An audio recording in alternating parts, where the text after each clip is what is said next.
রাতে উত্তপ্ত কোলাঘাট স্ট্রংরুম চত্বর। কয়েকজন যুবক ওয়াকি টকি নিয়ে ঘুরছে এমনটাই অভিযোগ করছেন গ্রামবাসীরা। যুবকদের ঘিরে বিক্ষোভ বিজেপি কর্মীদের। ঘটনাস্থলে আসেন বিজেপি প্রার্থী অভিজিৎ গাঙ্গুলি। কোলাঘাটের কেটিপিপি স্কুলের ঘটনা। ইভিএম বদলাতে তৃণমূল ও আইপ্যাকের ছেলেরা এসেছিল। অভিযোগ পদ্ম শিবিরে তৃণমূলের এখনো পর্যন্ত কোনো প্রতিক্রিয়া পাওয়া যায়নি। কোলাঘাটে উত্তপ্ত স্ট্রংরুম এবং কয়েকজন দুষ্কৃতী ওয়াকি টকি নিয়ে ঘুরছে এমনটাই অভিযোগ গ্রামবাসীদের।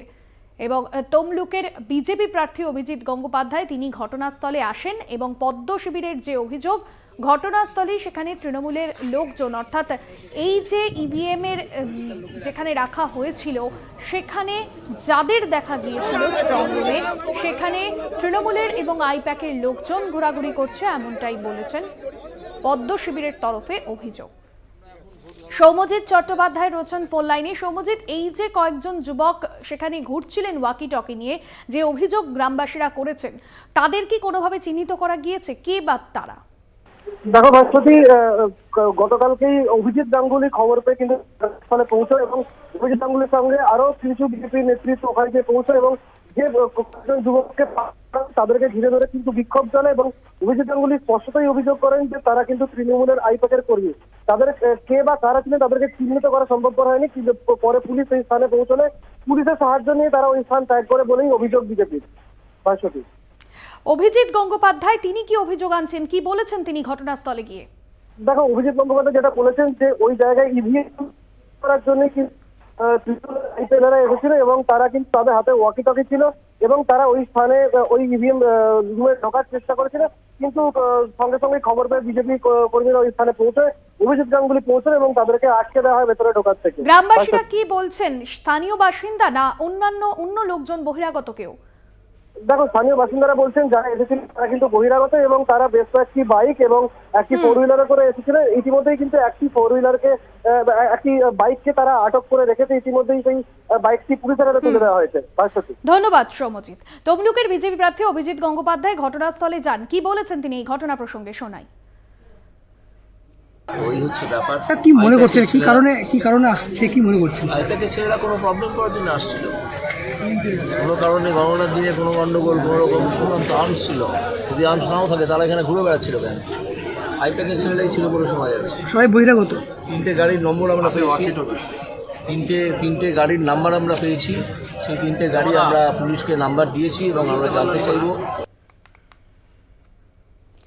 আপনাদের শোনালাম অভিজিৎ গঙ্গোপাধ্যায়, তিনি যেমনটা বললেন যে বিষয়ে পুলিশকে জানানো হয়েছে এবং বেশ কয়েকজন যুবক, তারা এইখানে অপরিচিত যুবক, তারা এখানে ঘোরাঘুরি করছিলেন স্ট্রংরুম চত্বরে। আর এই ঘটনাকে কেন্দ্র করে রাতেই উত্তপ্ত হয়ে ওঠে কোলাঘাট স্ট্রংরুম চত্বর। কয়েকজন যুবক ওয়াকি টকি নিয়ে ঘুরছে এমনটাই অভিযোগ জানান গ্রামবাসীরা। তবে গ্রামবাসীদের যে বক্তব্য যে এরা কেউই স্থানীয় বাসিন্দা নয়, বহিরাগত কেউ। যুবকদের ঘিরে বিক্ষোভ দেখান বিজেপি কর্মীরা। ঘটনাস্থলে আসেন বিজেপি প্রার্থী অভিজিৎ গঙ্গোপাধ্যায়।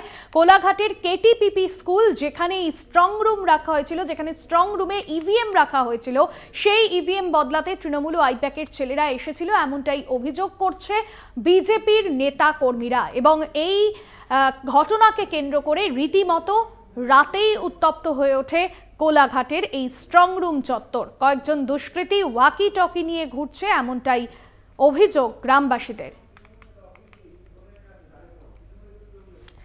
রাজ্যের মন্ত্রী অখিল গিরি এই মুহূর্তে আমাদের সঙ্গে টেলিফোন লাইনে রয়েছেন। অখিলবাবু, বিজেপির নেতা কর্মীরা যে অভিযোগ করছেন যে তৃণমূল ও আইপ্যাকের ছেলেরা এসেছিল এই কোলাঘাট স্ট্রং রুমের চত্বরে ইভিএম বদলাতে, এই অভিযোগকে আপনি কিভাবে দেখছেন, কি বলবেন আপনার প্রতিক্রিয়া? অভিযোগ সম্পর্কে আমি জানি না, আমার কাছে সেরকম কোনো খবর নেই। আমাকে যদি বলতে হয় সঠিকভাবে জেনে বলতে হবে, তবে আমার মনে হয় না যে স্ট্রং রুমের ইভিএম বাক্স ঢুকে যাওয়ার পরে কোনো রকম কোনো কারচুপি করা যায় বলে আমার এ পর্যন্ত কোনো ধারণা নেই। তবুও আমি বলছি যে কোনোভাবেই এই অভিযোগ সম্পর্কে কোনো সত্যতা আছে কিনা আমি জানি না, তবে আমার কাছে এরকম কোনো খবর নেই। অখিলবাবু, গ্রামবাসীরা বলছেন যে এরা স্থানীয় কেউ নয়, বহিরাগত কেউ, এবং ওয়াকি টকি নিয়ে সেখানে রাতের অন্ধকারে ঘোরাঘুরি করছিল। রাতের অন্ধকারে যদি ঘোরাঘুরি করে থাকে তো স্ট্রং রুমের এরিয়ার তো মধ্যে কেন্দ্রীয় বাহিনী আছে, সেখানে বাইরে ঘোরাঘুরি করে তো কোনো লাভ হবে না। তবে কেন্দ্রীয় বাহিনী তো ওটা স্ট্রং রুমের দায়িত্ব আছে, তো ওয়াকি টকি নিয়ে কেনই বা ঘুরছে তা জানি না, তবে আমি এই ঘটনা জানলাম, আমি নিশ্চিতভাবে খবর নিয়ে আমি দেখবো যে এই ঘটনা কতটা সত্যতা আছে, আমি সেটা খোঁজ খবর নিয়ে দেখছি। অনেক ধন্যবাদ আপনাকে। রাজ্যের মন্ত্রী অখিল গিরি ছিলেন আমাদের সঙ্গে ফোন লাইনে।